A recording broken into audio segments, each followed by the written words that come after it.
एक बार एक गांव में एक सेठ जी रहते थे। सेठ, ध्यान से सुनना, बड़ा अच्छा प्रसंग है। सेठ पे इतना पैसा था, इतना पैसा कि कोई बता नहीं सकता। पर समस्या एक ही थी, खर्च नहीं करते थे, दान नहीं देते थे महाराज।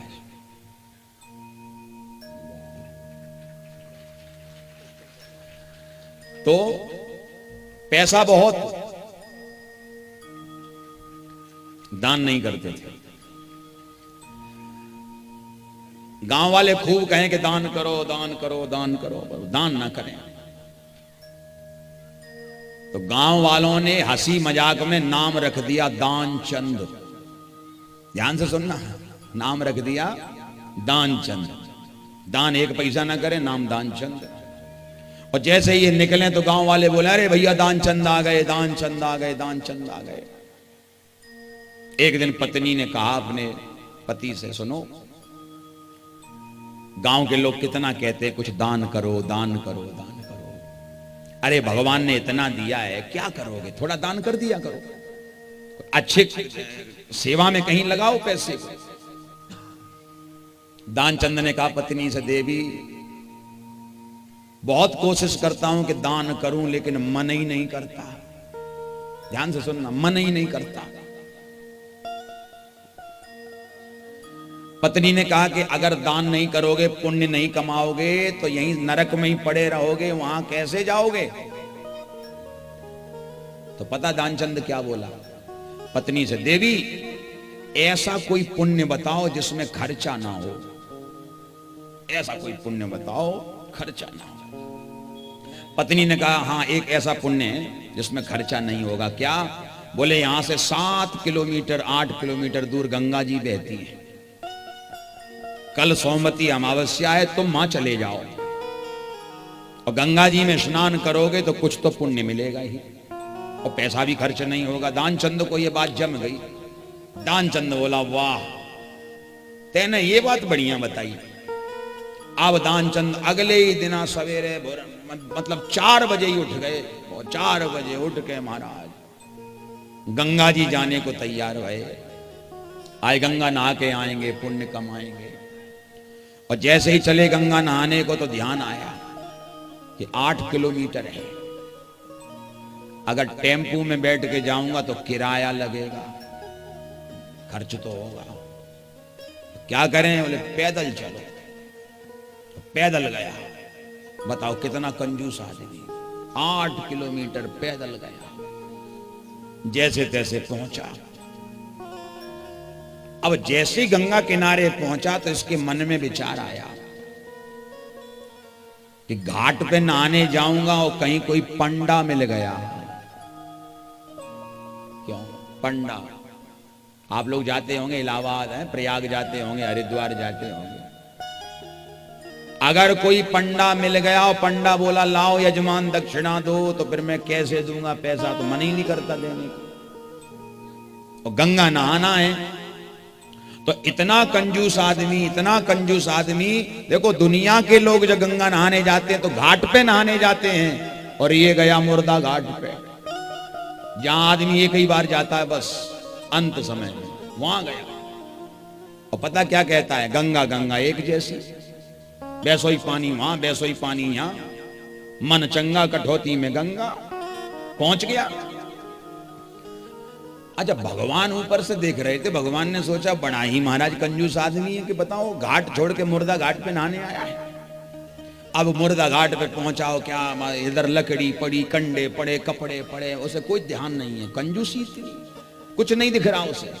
उसने इधर उधर देखा कि कोई नहीं है यहाँ, बढ़िया आराम से जल्दी डुबकी लगाओ निकल लो। कपड़े उतारे और जैसे ही इसने गंगा जी में डुबकी लगाई, और डुबकी लगा के जो ही बाहर निकला तो पीछे से आवाज आई, यजमान की जय हो, यजमान की जय हो।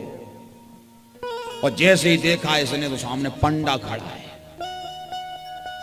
और ये साधारण पंडा नहीं है, भगवान ही पंडा बन के आ गए। भगवान ने कहा जिसकी परीक्षा करेंगे, भगवान पंडा बने आए।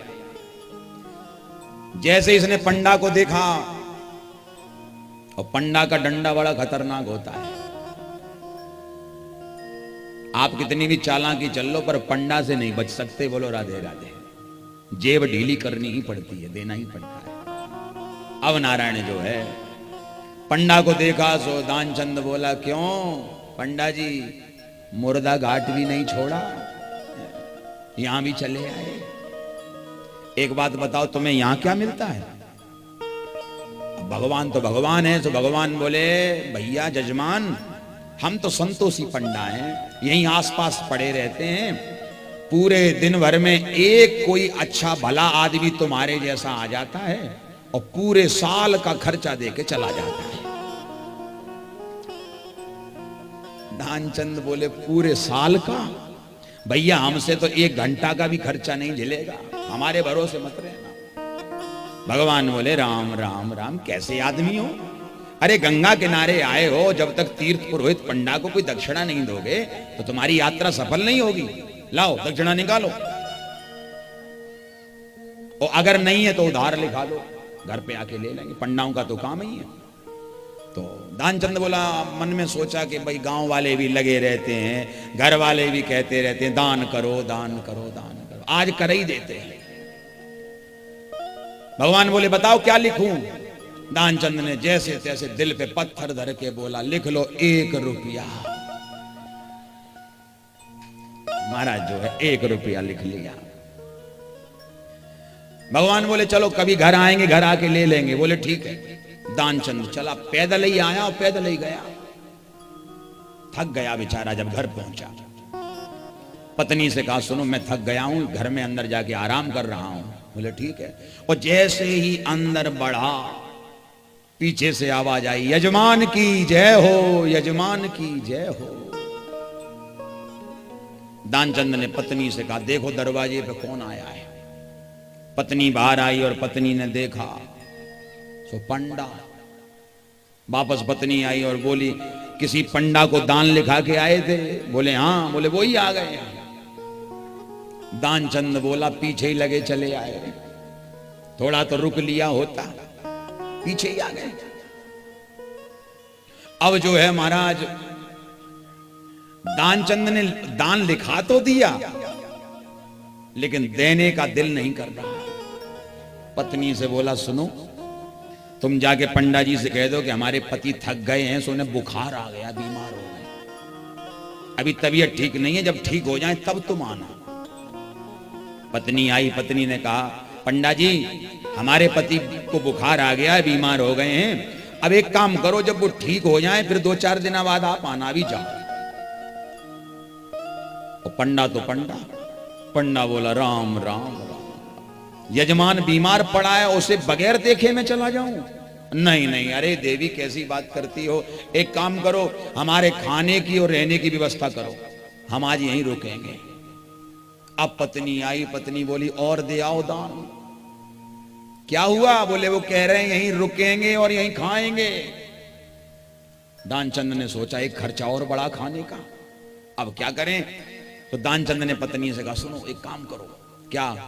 बोले पंडा को ज्यादा जाकर के बाहर ये कहो कि पति हमारे ज्यादा बीमार हो गए थे, सो अभी अभी मर गए।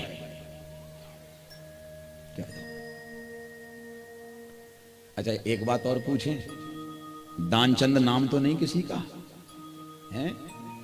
नहीं है ना? हाँ फिर तो ठीक है, क्योंकि हमें भारी डर लगता है जब ये कोई चर्चा सुनाए तो आदमी कहे, लो महाराज हमारा ही नाम ले दियो आपने। तो महाराज पत्नी बोली, अरे राम राम, शर्म नहीं आती आपको? हमारे सामने ऐसी बात करते हो? आज के बाद खबरदार जो ऐसी बात करी तो। दानचंद बोला, तेरा बिगड़ता ही क्या, तुझे थोड़ा झूठ बोलना है, मेरा तो बचेगा, जा कह दे। अब पत्नी भी झूठे मूठे आंसू बहाते भई आई, महाराज पंडा जी बड़ा बुरा हुआ। क्या हुआ? बोले अभी अभी दानचंद चले गए, ऊपर चले गए, अब आप जाओ फिर कभी आना। झूठे आंसू बह रही थी, और भगवान तो भगवान है। भगवान बोले, राम राम राम, यजमान मर गया तो उसका संस्कार किए बगैर मैं नहीं जा सकता, संस्कार करके ही जाऊंगा। भगवान भी टिक गए, अड़ गए। अब तो महाराज जो है, भगवान ने आवाज लगाई, पूरा गांव इकट्ठा हो गया और दानचंद को धर लिया 4 कंधों ने। जैसे ही लेके चलने लगे, सो दानचंद इतना विचित्र कंजूस आदमी कि सांस रोके पड़ा है। योगा करता था तो उसे अभ्यास था, प्राणायाम करता था, श्वास रोके पड़ा हुआ है। भगवान मंद मंद मुस्कुरा रहे हैं, कितना विचित्र आदमी है, कितने कंजूस देखे पर ऐसा नहीं देखा। गांव वालों से कहा ले चलो इसे। अभी तक पत्नी झूठा झूठा रो रही थी, अब असली में रोई। पत्नी बोली रुको रुको, ये मरे नहीं है, जिंदा है जिंदा है जिंदा है। भगवान बोले राम राम राम, देखो इसको कहते मोह ममता। जाने वाला चला गया और इसका मोह अभी तक नहीं गया। इसको लगता है कि जिंदा है। भैया इसकी मत सुनो, ले चलो। सो भैया सारे लोग गांव के मिलके मुर्दा घाट पे ले आए। घाट पे ले आए, चिता लगाई गई लकड़ियों की महाराज, उस पर लिटा दिया दानचंद को। आग लगाने का नंबर आया। सो भगवान ने विचार किया कि ये जल जाएगा, मर जाएगा, लेकिन रुपया नहीं देगा। भगवान धीरे से इसके कान में बोले दानचंद मैं पंडा नहीं हूं, भगवान हूं, भगवान। अब दानचंद ने एक आंख खोल के देखा और पंडा ही दिखाई दिया। बोलो राजे, पंडा के भेष में भगवान से पंडा ही दिखा, तो फिर आंख बंद कर ली। भगवान बोले तू जीता और मैं हारा, अब तू ये बता तू चाहता क्या है। दानचंद बोला ज्यादा कुछ नहीं चाहता, वो जो 1 रुपया मैंने लिखाया उसे काट दो, और हमें कुछ नहीं चाहिए। तो ऐसे दानचंद बनने की कोशिश ना करें। भगवान ने दिया है तो खूब भगवान के लिए हम लोग दिल खोल के दान करें। ठाकुर जी के लिए खूब ऐसी व्यवस्था बनाएं तो आनंद होता है। बोलो वृंदावन बिहारी लाल की।